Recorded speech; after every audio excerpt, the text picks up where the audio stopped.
Hello and welcome to your favorite travel show, that is Tourismus, the only show in my opinion that goes very well with your itinerary. I'm your host, Glenora Shipura, and of course we do have a jam-packed show just for you. Starting us off, we will be taking a look at the latest news from the industry before we swing over to what's happening in destinations that you must visit. And of course, we round up the show with an interesting topic, be it in Namibia or beyond Namibian borders, but always tackling what's happening in the tourism industry. We'll be right back on the other side of this.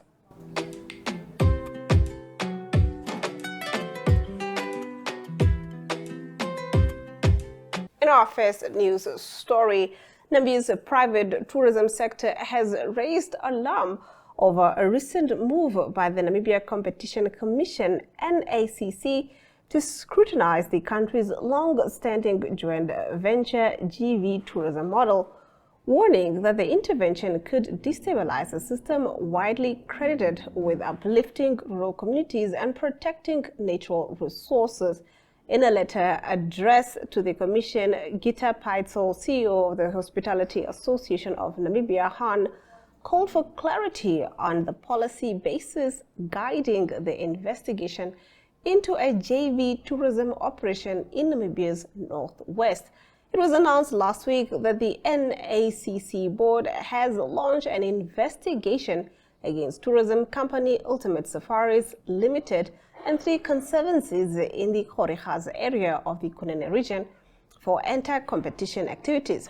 Paitzel expressed serious concern over what she described as an unprecedented move to question a model that has, for nearly 3 decades, formed the backbone of Namibia's community-based tourism success. Now developed by the government through the Tourism Ministry, the JV model was designed to enable rural communities, particularly in remote conservancies, to actively participate in and benefit from tourism, she said. At the heart of the model is a partnership between conservancies and private sector investors, formalized through long-term agreements. Now, these agreements typically follow a build, operate, and transfer (BOT) approach, where investors fully finance and manage tourism facilities for periods ranging from 15 to 30 years before eventual transfer to the community. She said that the result has been a network of more than 50 joint venture lodges and campsites across Namibia, generating income, employment, and conservation outcomes in equal measure. In our next story, Namibia's international air connectivity is set for another boost as Swiss leisure carrier Edelweiss increases its planned non-stop service between Zurich and Windhoek from 2 to 3 weekly flights starting the 15th of July 2026.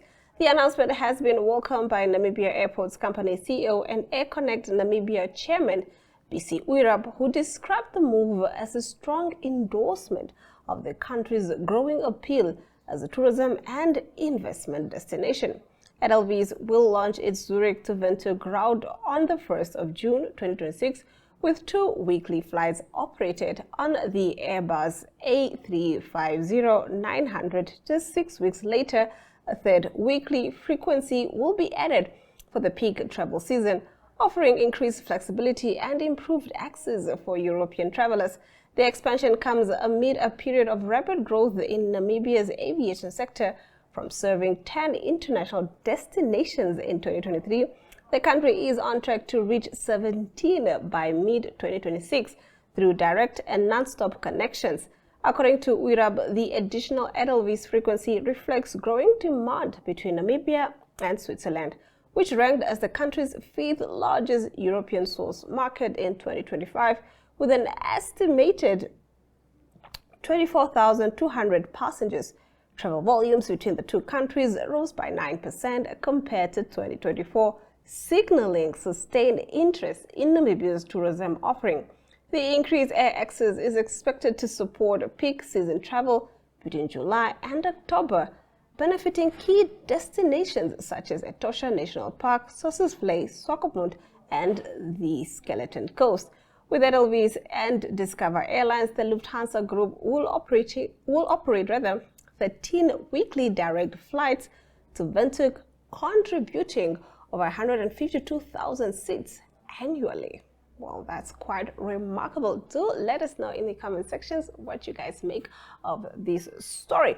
Moving on, Namibia has taken a major step in reinforcing its global leadership in conservation with the launch of the Sustainable Wildlife Management Program, Legal Hub, a new digital platform aimed at strengthening the country's policy and legal framework for natural resource management. Speaking at the launch, Minister of Environment and Tourism Indeleni Daniel described the initiative as a milestone in Namibia's journey towards sustainable natural resource governance. The Legal Hub is supported by the French government through the French Development Agency, AFD, with co-funding from the German government via GIZ. The platform provides public access to a comprehensive collection of laws, policies, and regulations governing natural resources in Namibia. It is designed to improve transparency, enhance understanding of legal frameworks, and support ongoing policy and law reform. Namibia's conservation credentials remain among the strongest globally. The country is home to nearly 4,000 endemic species and boasts the largest population of black rhino in Africa, as well as the world's largest cheetah population.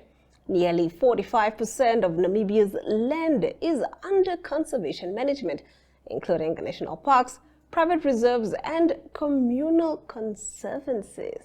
That concludes our topics. On the other side of these, we take a look at the destinations that you must add to your itinerary.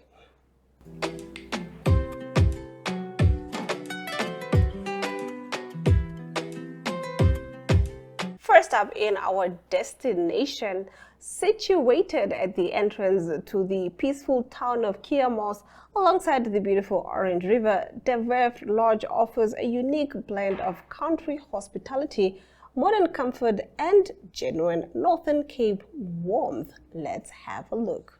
Good afternoon, I'm Lau Hanekom. I'm General Manager of the Werf Lodge. Next to me is Divan Kluter, and I'm from Paarl, and we're both from Paarl, but we're here in the Northern Cape. I just want to quickly introduce the Werf Lodge to you. We are situated on the road from Keetmanshoop towards Uppington. We've got chalets on site here, we've got a restaurant, and we've got a bar on site. A bit of the chalets, we've got 23 chalets. Some of them is family units that can sleep 4 people. Some of them is standard rooms, double rooms. We've got twin rooms, and then we've got self-catering rooms available as well. Then we've got also a chapel that we can do some, and a venue, a hall that we can do venues like weddings, conferences. So the chapel can take about 50-60 people, and the conference venue can take around about 80 to 120 people. That we can do all the kinds of weddings and stuff like that as well. On the farm we've got some animal as well. We've got springbok walking around here and some geese. So that is quite an attraction that we've got here. And then we've got a little hill up at the back here that we can you can climb out if you want to. I'm not going with you. And you can see the sun going down there and have a sundowner there. Divan can talk about the bar and the restaurant that we've got on site here. So Divan? Yeah, so I'm in the business for about approximately like 20 years now. Yeah, 15 years, 15, 20. I joined the Werf here at like a year ago, me and Lo. So yeah, we don't know each other, but we're from Paarl. But it's like it happened. We this tranquil setting in the Northern Cape is in the center of the South Africa. So there's nothing in Northern Cape, but this green oasis with this nice, beautiful setting with the nice palm trees. So we have quite nice lawn, and we have nice shadow here. So yeah, so the Springboks will entertain you with their thingies, and then we have nice geese that walk around that low set. So yeah, we are a nice family setting here, so we accommodate all guests from all over. So yeah, we have a nice follow of guests coming when the water is like we have a nice level of water. The water is coming from Joburg, so if it's a lot of rain there, so we have the Grabis Falls, and all the guests come to us. So yeah, so we have the setting for, we have a restaurant, we have an a la carte menu, we have a bar. I'm in the bar and the restaurant. So yeah, if the guests check in, me and Lo help you, and we have another few staff there. So yeah, we can accommodate you and you're in a family. So come and join us at the Werf Lodge in the center of Africa. Thank you, Divan. Yes, if you think about Keetmanshoop, little town, nothing to do, you will be surprised. There's quite a lot of entertainment around here. The Eilande, we've got a few nurseries that's selling quiver trees here. And yeah, we're not far from Uppington. We're about 40 kilometers from Uppington, 40 kilometers from Kakamas, and there's a lot of this to see around the area. So yeah, come enjoy. Just remember, this is the Werf Lodge in Keetmanshoop. Yeah, see you. Up next, we are at Schützenhaus. Meet Ingo Kletzke, the owner of Schützenhaus, a prestigious guest house in Keetmanshoop with tranquil surroundings, offering a true resting place for the weary traveler. The Schützenhaus is the oldest club, a German club in Southern Africa. It was originally started in 1907, and it's been around ever since. The building that is sadly a historic monument was built around about the 1900s to accommodate all the German officers. And the soldiers slept at the back underneath the acacia trees. So we have a very old background, and of course, if you have old buildings, we do have a high maintenance cost item on our itinerary, but we do fine. We're happy with that. The Kletzke family has been in this trade since the 1800s. My grandfather was a chef on the train of the German governor for East Africa Railways at that time. And my father, my uncle, and his brother, they all came out as chefs, and as they were in the bakery business. My father was a baker, my uncle was a chef, my other uncle was a chef, and I started off as a chef or a trainee with my uncle around about 1964. And I've worked for him ever until he closed his business. He had the Grüne Krans Hotel in Swakopmund. And after he closed, I remained, I bought a takeaway, and then in 2004, we bought the Schützenhaus, and I've been there ever since. When we started off here in 2004, we only had 5 rooms. Currently, we have 29 rooms, of which there are a few luxury rooms, and then there are also standard rooms. There's actually no difference between the two, except that the one is an old building and the other one is new buildings. And then, of course, the new buildings are a bit larger, a bit more modern, but the amenities are the same all round. Well, all rooms have en-suite bathrooms. All rooms are equipped with a television. We have multi-choice, which is the standard in Namibia. And then all the rooms have got air conditioners, they've got Wi-Fi. Those are the things you must have if you want to be successful in this trade. Well, our rates are very competitive. We do have a SADC rate, which is is cheaper for people, for Namibians and South Africans. But we from overseas people, the rate for a single room is 970, and for a luxury double room, it's $1,900. We've got quite a arrangement of guests, but we are more in the corporate business than we are in the tourism business. Most tourists visit the north of Namibia, so we don't have that many tourists coming to the south. And so we have to spread our wings. We can't rely on tourism alone. Well, famous people, if we want to call our presidents famous people, then that be it. I have hosted quite a few functions for the father of the nation, Dr. Sam Nujoma, and afterwards also for Pohamba. Yes, we've done quite a lot for the presidents in our establishment. The hall has been here since 1907. It was built in 1905, commissioned in 1907, and in the old days, before 1950, we played badminton there. We had bioscope. We had big concerts.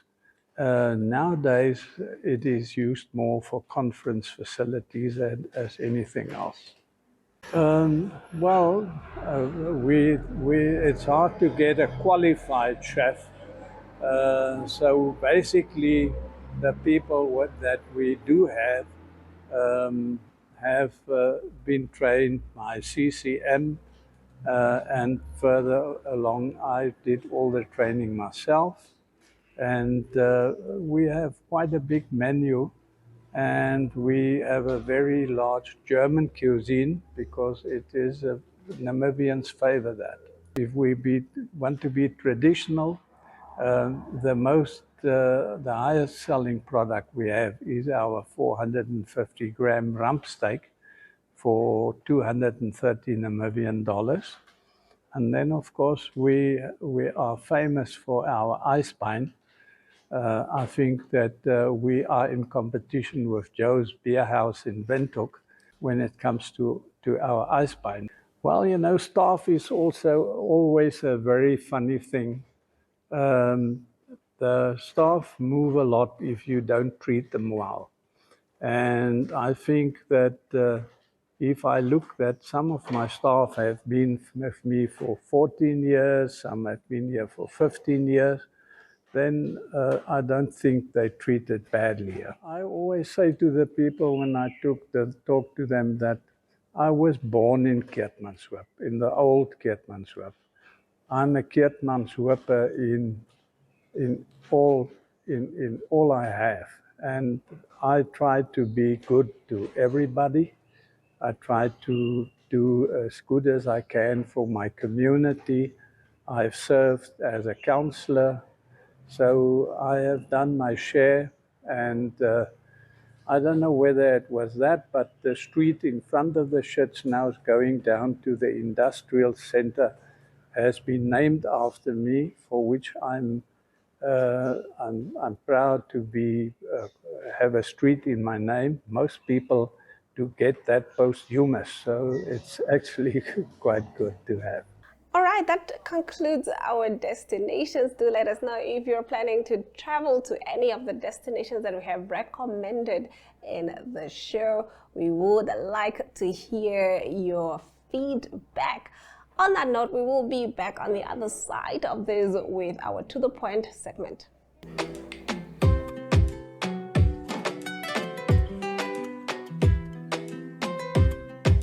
Adam Hartman reports for Tourismus about the Swakopmund municipality's $4.5 million tourist upgrade at the famous mall. Let's have a look. So we are currently here at the Swakopmund Mole area. This is the famous Mole Beach, one of the probably Swakopmund's most famous beach tourist attraction. I mean, people come here, they sunbathe, they swim here, it gets packed on sunny days, whether it's summer or winter, it doesn't matter. We've got the Strand Hotel here, the famous Strand Hotel, Old Tavern List Strand Hotel. We've got the famous Swakopmund landmark, the lighthouse tower there at the back. And behind me, as you can see, is a series of colorful cubicles.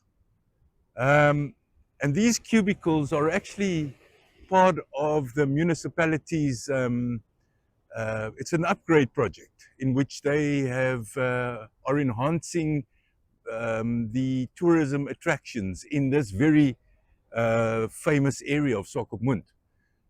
These cubicles, this whole project, including if you can see there at the back, we've got the old wooden lighthouse. This whole project costs about $4.5 million. And the idea thereof is to create an opportunity for SMEs to showcase their arts and crafts, to store their arts and crafts. It's to upgrade the visitor experience, where people can sit on top of these cubicles. And then obviously in the tower, we've got a space for toilets.